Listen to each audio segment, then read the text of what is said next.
যে 13 জন ন্যায্য বোনাসের দাবি করেছিল তাদের প্রত্যেককে বিনা নোটিশে ছাঁটাই করা হয়। আপনাদের মজুরি থেকে যে প্রভিডেন্ট ফান্ডের টাকা কাটা হতো তার কোনো হিসাব নেই। আমার তো শরীরের এই অবস্থা, এরপর যদি কারখানাটা বেশি দিন বন্ধ থাকে তাহলে বাধ্য হয়ে আমাকে লক আউট করতে হবে। এই রংটা আমার পরতে ভালো লাগে না। কেন, রংটা ভালো তো? হ্যাঁ, পরে দেখ, খুব ভালো লাগে। হ্যাঁ, পরে দেখ না।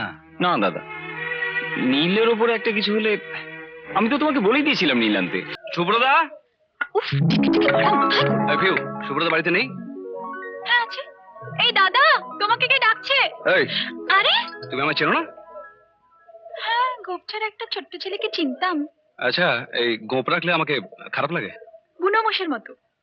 আচ্ছা, এইবার দেখো তো কেমন লাগছে? ঠিক আছে, আস্তে হনুমান। আমি হনুমান পারবো না। বেরো না, কলেজ যাচ্ছি না, চুল কেটে যাবে আমার। এই শোনো না, এতবার সুব্রতাকে ডাকলাম কিন্তু সাড়া দিল না তো। সারা দেবে কি করে? ভেতরে হবু বৌদি এসেছে না। হবু বৌদি মানে? দেখ, তুমি বুঝতে পারলে না? দাদার ফ্যাক্টরির মালিকের মেয়ে সুলতা দি। ও আচ্ছা। এই শোনো, তুমি ভেতরে গিয়ে দেখো ওদের প্রেমটা কদ্দূর এগোলো। দেখি। যৌবন সে তো জ্বলন্ত সিগারেট, সময় যা লাগে শুধু টানতে, নিমেষেই পুড়ে যায়, ছাইটুকু রেখে যায় সিলভার অ্যাস্ট্রের প্রান্তে।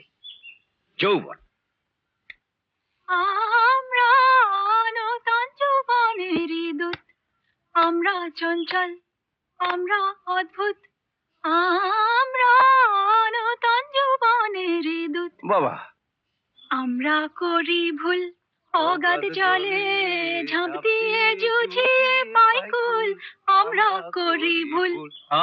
আমরা নূতন যৌবনের দূত। বাবা বাহ, চমৎকার। আচ্ছা শুভ্র, আমি তাহলে চলি। আমি এলাম বলে আপনি চলে যাচ্ছেন? না না, আসলে বাড়িতে গিয়ে বাবার সঙ্গে একটু বসতে হবে কোম্পানির অ্যাকাউন্ট। আচ্ছা আচ্ছা। আচ্ছা, কোম্পানির অ্যাকাউন্টসে বাবাকে সাহায্য করছো আজকাল? হ্যাঁ, ওই আর কি, ওই যে কথায় বলে না, বাপ কা বেটা সিপাহি কা ঘোড়া, কুছ নেই তো থোড়া থোড়া। জানো শুভ্র, হ্যাঁ? বাবার শরীরটা ভালো যাচ্ছে না। ওই দুবার স্ট্রোক হয়ে যাওয়ার পর থেকে শরীরে একদম জোর পাচ্ছেন না। আজকাল চোখেও আমার সেরকম দেখতে পান না। সেই জন্য আমি একটু ওনাকে সাহায্য করে দিই, এই আর কি। চলি চলি শুভ্র, আসি আনন্দ।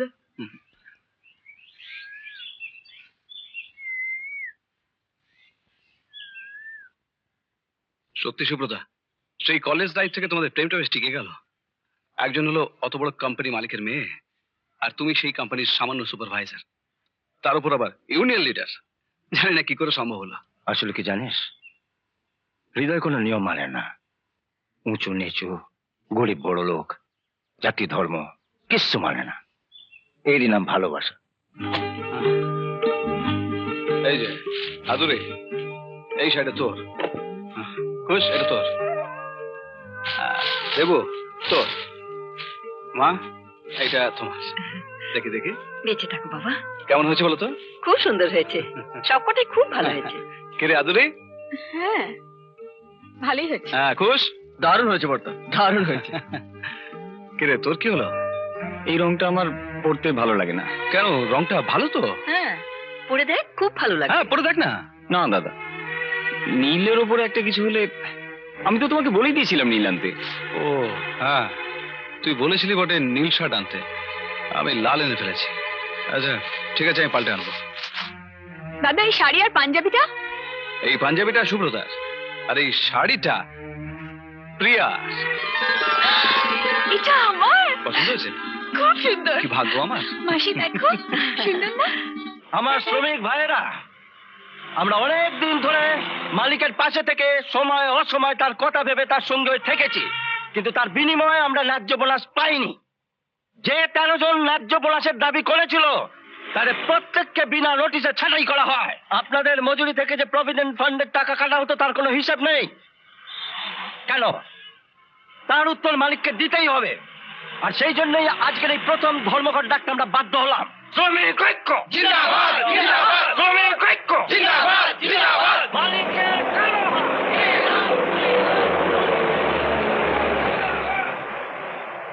শ্রমিক ঐক্য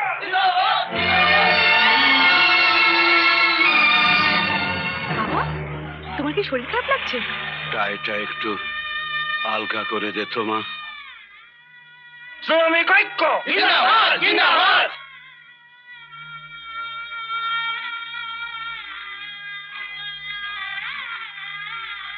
শ্রমিক ঐক্য জিন্দাবাদ জিন্দাবাদ। শ্রমিক ঐক্য জিন্দাবাদ। কত পরিশ্রম করে, কত কষ্ট করে এই কারখানাটাকে দাঁড় করিয়েছি আমি, আর একটা লোক ধর্মঘট ডেকে কারখানাটা আমার বন্ধ করে দিলে। শুভ্রটা কত ভালো ছেলে ছিল, আর তোর কথাতেই ওকে আমি এত ভালো চাকরিটা দিয়েছিলাম, আর আজ ও আমার শত্রু হয়ে গেল। মালিকের কালো হাত ভেঙে দাও, ঘুরিয়ে দাও। মালিকের কালো হাত। আমার তো শরীরের এই অবস্থা, এরপর যদি কারখানাটা বেশি দিন বন্ধ থাকে তাহলে বাধ্য হয়ে আমাকে লক আউট করতে হবে। মালিক মুর্দাবাদ মুর্দাবাদ। তখন এই শ্রমিকদের কি হবে, তোর কি হবে বলতো? এরপরেও তুই ওই ছেলেকে জীবন সঙ্গী হিসেবে মেনে নিবি? আমি তোকে বলছি, ওর সঙ্গে ঘর বেঁধে তুই কোনোদিন সুখী হতে পারবি না। শোন মা, আমার বন্ধুর ছেলে কিসে তোর অযোগ্য? বিলেত থেকে ফিরেছে ব্যারিস্টার, আমি দিনক্ষণ ঠিক করে ফেলি। বল মা, তুই রাজি? এটা আমার লড়াই, এটা আমার আদর্শের কথা। এই আদর্শকে তুমি এতকাল বিশ্বাস করে এসছো, এতদিন তো কখনো মনে হয়নি। হ্যাঁ, ততদিন যতদিন তুমি মানুষকে ভালোবাসার কথা বলেছো, কিন্তু আজ আজ তুমি জেনে বুঝে আমার বাবাকে মৃত্যুর মুখে ঠেলে দিচ্ছ। তুমি তুমি পারো না ধর্মঘট তুলে নিতে? পারো না একটা নিরুপায় মানুষকে বাঁচাতে? সুলতা, মানুষ হিসেবে তোমার বাবার বিরুদ্ধে আমার কোনো অভিযোগ নেই। অভিযোগ মালিকের অন্যায়ের বিরুদ্ধে। আমার বাবা আমাকে বুঝিয়েছেন, আমি বুঝেছি তিনি কোনো অন্যায় করেননি। সেটাই যদি তোমার সত্যি বলে মনে হয় তাহলে তোমায় বেছে নিতে হবে। আমি বেছে নিয়েছি। বেছে নিয়েছো?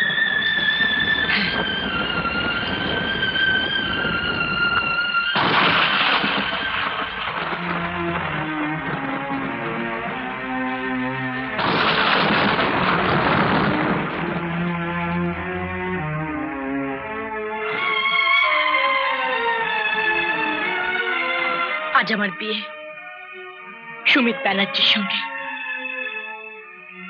ব্যারিস্টার। সুলতা, তুমি তুমি ঠিকই বলেছিলে, জল আর পারদ কখনো মেশে না। যদি শুভেচ্ছা জানাতে আমার বিয়েতে আসো, আমি খুব খুশি হব, ভীষণ খুশি হব।